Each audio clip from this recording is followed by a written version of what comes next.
नमस्कार, सुपर 50 में आपका स्वागत है। मैं हूं आपके साथ दीपिका। मैं हूं आपके साथ नम्रता। चलिए सुपर 50 की शुरुआत करते हैं। केंद्र ने किसानों को दिया बड़ा तोहफा। 3 लाख तक के अल्पावधि ऋण को साल भर के अंदर चुकाने पर किसानों को मिलेगी 5% की छूट। सरकार ने इसके लिए 20,000 करोड़ रुपए के खर्च को दी मंजूरी।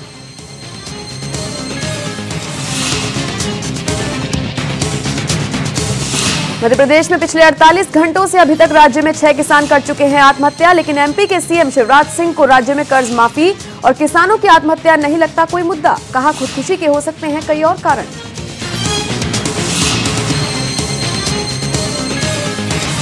मध्य प्रदेश में ग्वालियर राजघराने के महाराज और कांग्रेस के वरिष्ठ नेता ज्योतिरादित्य सिंधिया ने कल तंबू के नीचे काटी रात। मंदसौर में किसानों पर हुई फायरिंग के विरोध में भोपाल में कर रहे हैं सत्याग्रह। यूपी के सीएम योगी आदित्यनाथ का आज बिहार दौरा। मोदी सरकार के 3 साल पूरे होने के कार्यक्रम के तहत योगी दरभंगा में करेंगे रैली को संबोधित। रैली से पहले उनके दौरे में मौसम ने डाला खलल। बुधवार रात आई तेज आंधी की वजह से 45,000 स्क्वायर फीट में तैयार किया गया पूरा पंडाल गिर गया। मरम्मत में जुटे कर्मचारी। यूपी में गड्ढा मुक्त सड़कों का इरादा और दावा दोनों की ही निकली हवा। सीएम आदित्यनाथ योगी ने माना तय सीमा पर नहीं भर पाए उत्तर प्रदेश के सड़कों के गड्ढे। 15 जून तक जितना काम होना चाहिए था उसका 50% ही हो पाया। देश के अगले राष्ट्रपति के चयन की प्रक्रिया का हो गया है औपचारिक ऐलान। सत्ता पक्ष सभी दलों के बीच आम सहमति बनाने की कर रहा है कवायद, तो विपक्ष अभी नहीं खोल रहा अपने पत्ते। राष्ट्रपति चुनाव की उम्मीदवारी के सवाल पर सरकार और विपक्षी दलों के बीच बातचीत का सिलसिला शुरू। राजनाथ सिंह की अगुवाई में गठित मंत्रियों की 3 सदस्यीय समिति कल कांग्रेस अध्यक्ष सोनिया गांधी और माकपा नेता सीताराम येचुरी से करेगी मुलाकात। दिल्ली में सत्ताधारी आप पार्टी अपने दफ्तर को लेकर फिर से विवादों में। दिल्ली सरकार के पीडब्ल्यूडी विभाग ने अब तक दफ्तर खाली नहीं करने के लिए पार्टी को 27,73,000 रुपए का नोटिस किया जारी। इसी साल अप्रैल में दिल्ली के उपराज्यपाल अनिल बैजल ने आम आदमी पार्टी के दफ्तर का आवंटन बतौर पार्टी दफ्तर रद्द कर दिया था। दलील दी गई थी कि जो बंगला मंत्रियों को दिया गया है उसे सरकार खुद अपनी पार्टी दफ्तर बनाने के लिए इस्तेमाल नहीं कर सकती। कपड़े पर 5% जीएसटी लगाए जाने के खिलाफ कपड़ा कारोबारी एक दिन की हड़ताल पर। कपड़ा कारोबारियों का कहना है कि कपड़े पर सालों से नहीं लग रहा टैक्स, लेकिन केंद्र के इस निर्णय से कारोबारियों को करना पड़ेगा खासी परेशानियों का सामना। भारत और दक्षिण कोरिया निवेश, मूलभूत ढांचे के विकास और द्विपक्षीय व्यापार को बढ़ाने पर सहमत। वित्त मंत्री अरुण जेटली ने दक्षिण कोरिया को भारत में निवेश करने और तकनीक लगाने का दिया न्योता। देश में पशु बाजार में कत्लखानों के लिए मवेशियों की खरीद या बिक्री पर रोक लगाने के नए कानून के खिलाफ दाखिल पीआईएल पर सुप्रीम कोर्ट करेगा सुनवाई। याचिका में दी गई है दलील केंद्र सरकार का नोटिफिकेशन है असंवैधानिक। दिल्ली यूनिवर्सिटी ने यूजी कोर्सेज के लिए अपना कट ऑफ शेड्यूल बढ़ाया आगे। यूनिवर्सिटी की पहली कट ऑफ 20 जून के बजाय अब 24 जून को आएगी। कट ऑफ की घोषणा 23 जून की शाम तक कर दी जाएगी। एम्स ने आज अपने एमबीबीएस ऑनलाइन एंट्रेंस टेस्ट का रिजल्ट किया जारी। रिजल्ट रात को 2:15 में किया गया जारी। ये एम्स की ऑफिशियल वेबसाइट के अलावा इसकी अन्य 6 वेबसाइट पर भी है उपलब्ध। उत्तराखंड की खतरनाक बर्फीली वादियों में एसडीआरएफ के जवानों ने कठिन हालातों में दिल्ली से आए पर्वतारोही को किया रेस्क्यू। करीब 2 घंटे तक मशक्कत करने के बाद रस्सी और दूसरी बचाव के उपकरणों की मदद से युवक को बर्फीले गड्ढे से निकाला गया सुरक्षित।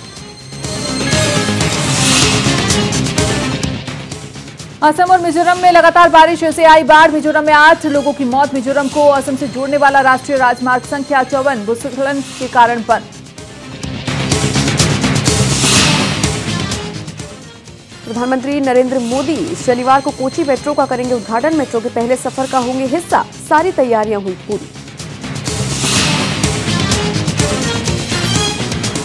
कोची मेट्रो के उद्घाटन से पहले हुआ विवाद खड़ा। पीएम के अलावा कई मंत्री होंगे शामिल, लेकिन मेट्रो के मैन ई श्रीधरन नहीं होंगे शामिल। तमिलनाडु में विधायकों की कथित खरीद फरोख्त के दावे ने लिया राजनीतिक रंग। विश्वास मत से पहले सत्ताधारी अन्ना द्रमुक विधायकों को रिश्वत देने पर चर्चा की इजाजत नहीं मिलने के बाद विपक्षी द्रमुक विधायकों ने विधानसभा में मचाया हंगामा। पश्चिम बंगाल के सीएम ममता बनर्जी ने आंदोलनकारी गोरखा जनमुक्ति मोर्चा पर बढ़ाया दबाव। पश्चिम बंगाल की सभी विपक्षी पार्टियों ने अलग गोरखा राज्य की गोरखा जनमुक्ति मोर्चा की मांग को किया खारिज। अलग गोरखालैंड की मांग को लेकर दार्जिलिंग में चल रहे प्रदर्शन में बुधवार को किसी अप्रिय घटना की फिलहाल सूचना नहीं। मंगलवार की हिंसक झड़पों के बाद सवालों के घेरे में राज्य सरकार। फिलहाल पुलिस की मौजूदगी में हालात सामान्य।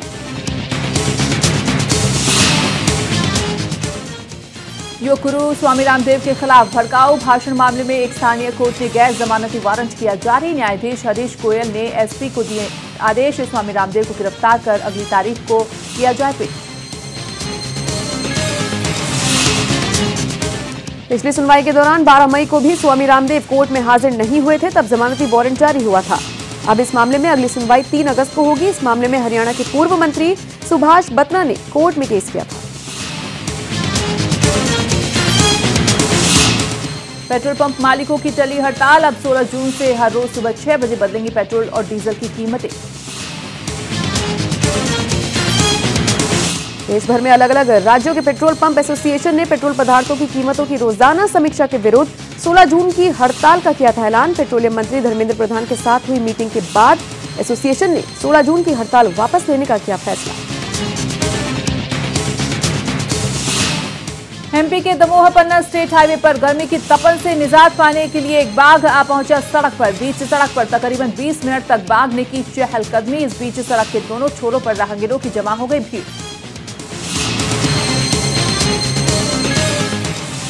जम्मू कश्मीर में अगले महीने शुरू होने वाली अमरनाथ यात्रा को आतंकी हमलों से महफूज रखने के लिए भारतीय सेना सतर्क।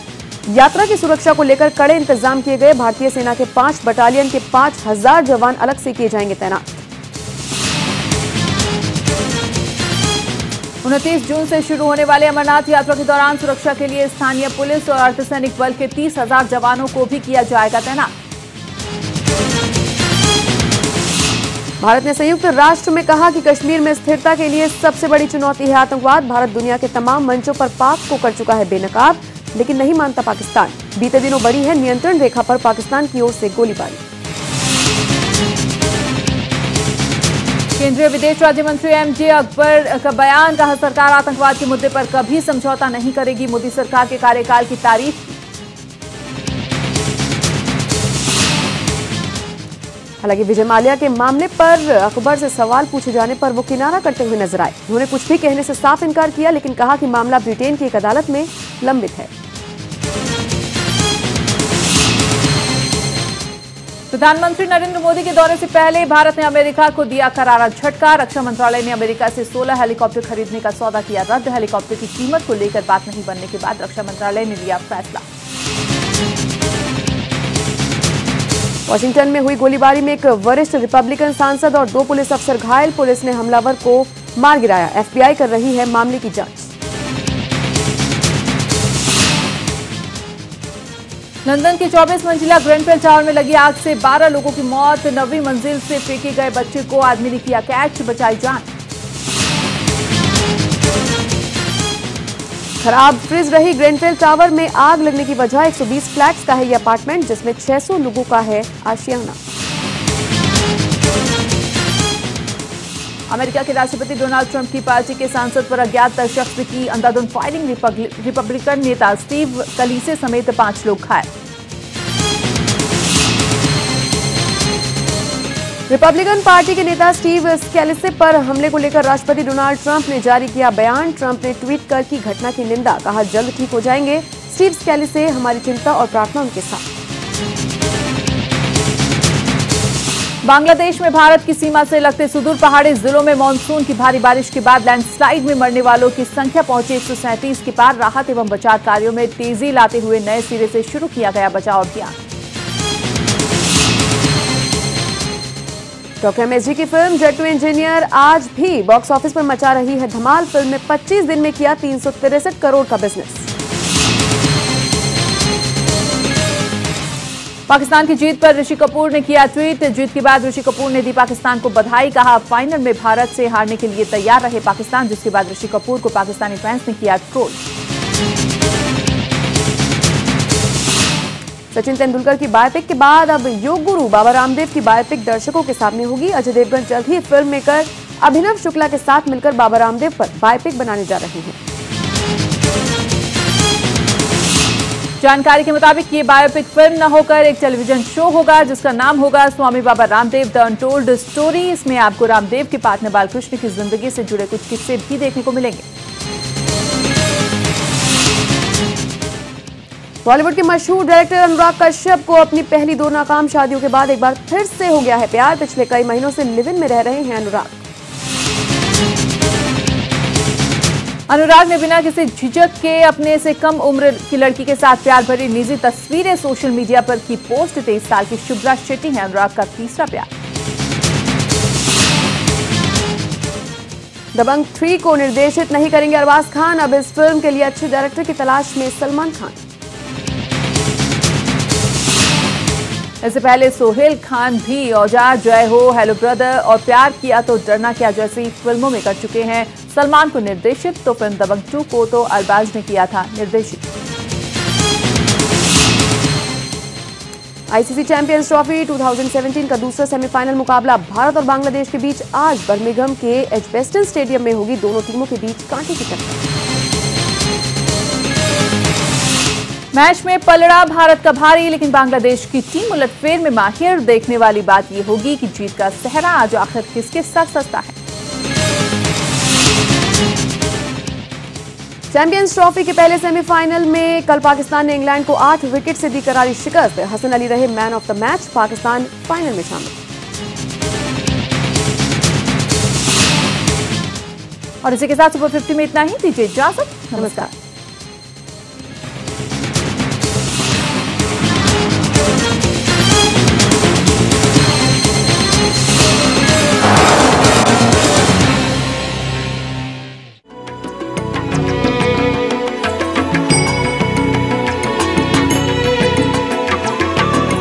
सर्वधर्म संगम, धर्म के सच्चे